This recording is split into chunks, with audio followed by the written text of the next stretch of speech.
Sir ಇದು Appu sir ತೀರೋಗೋದು 1 ವರ್ಷ ಅಂತ ತೆಗ್ದಿದ್ ಫೋಟೋ ಇದು. ಅದಕ್ಕಿಂತ ಮೊದಲು ಅದಕ್ಕಿಂತ ಮೊದಲು 1 ವರ್ಷ ಅಂತ ಸುಮ್ನೆ ಬಾ ಮೀಟ್ ಕರ್ಸ್ಕೊಂಡಿದ್ರು ಮನೆ ಕರ್ಸ್ಕೊಂಡು ಒಂದಷ್ಟು ಮಾತಾಡಿ, ಓಕೆ ನೀನು ನನಗೆ ಒಂದು ಹಾಡು ಒಂದು ಹಾಡನ್ನ ಕಂಪೋಸ್ ಮಾಡಬೇಕು ಅಂತ ನನಗೆ ನಮ್ಮ ತಂದೆಯವರು ಮಲೆ ಮಾದೇಶ್ವರ ಒಂದು ಹಾಡು ಆಡಿದ್ದಾರೆ, ಶಿವಣ್ಣ ಒಂದು ಹಾಡು ಆಡಿದ್ದಾರೆ ಮಾದೇಶ್ವರನ ಮೇಲೆ, ನಾನು ಮಲೆ ಮಾದೇಶ್ವರನ ಮೇಲೆ ಹಾಡಾಡ್ಬೇಕು. ಜೇಬೊಳಗಡೆ ಇಟ್ಟಿದವನು ಹಿಂಗೆ ಟಪ್ ಅಂತ ತೆಗೆದೆ, ಹಿಂಗೆ ಫೋನ್ ಕೊಟ್ಬಿಟ್ಟು ಇದನ್ನ ಬಿಡಿಸ್ತಾ ಇದೆ, ಪರವಾಗಿಲ್ಲ ಅಂದ್ರು. ಇದು ಗಂಟೆ ಹೆಂಗಿತ್ತಿದ್ ಹಿಂಗೆ ಇದೆ, ಇದನ್ನ ಫೋನ್ ಕನೆಕ್ಟ್ ಮಾಡಿ ಹಿಂಗೆ ಹಾಕೊಂಡು ಇದು ಹಿಂಗೆ ನೇತಾಡ್ತಿತ್ತು, ಹಿಂಗೆ ಹಾಕೊಂಡು ಕೇಳಿದ್ರು. ಅದಕ್ಕೆ ನೀವು ಅದನ್ನ ಹಾಗೆ ಇಟ್ಟಿದ್ದೀನಿ.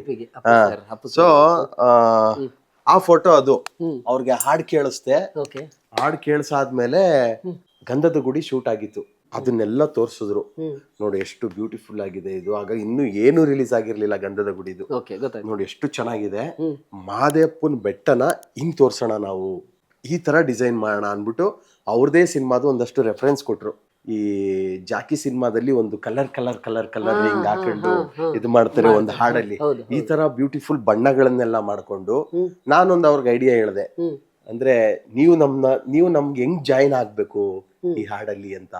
ನಾವು ಬೆಟ್ಟ ಹತ್ತುತ್ತಾ ಇರ್ತೀವಿ ನಡ್ಕೊಂಡು, ಆಯ್ತಾ, ಬೆಟ್ಟ ಹತ್ತುತ್ತಾ ಇರ್ತೀವಿ ನಡ್ಕೊಂಡು, ಕೋರಸ್ ಆಡ್ಕೊಂಡು ಹತ್ತುತ್ತಾ ಇರ್ಬೇಕಾದ್ರೆ ನಿಮ್ಗೇನೋ ಕೇಳಿಸುತ್ತೆ, ನೀವು ಒಳ್ಳೆ ಕಾರಲ್ಲಿ ಹೋಗ್ತಾ ಇರ್ತೀರಾ, ನೀವು ಮಾದೇಶ್ವರನ ಬೆಟ್ಟಕ್ಕೆ ಟ್ರಾವೆಲ್ ಮಾಡ್ತಾ ಇರ್ತೀರಾ, ಸಡನ್ ಆಗಿ ಕಾರ್ ಬಂದು ನಮ್ಮ ಅಡ್ಡಕ್ಕೆ ನಿಲ್ಲುತ್ತೆ ಹಿಂಗೆ,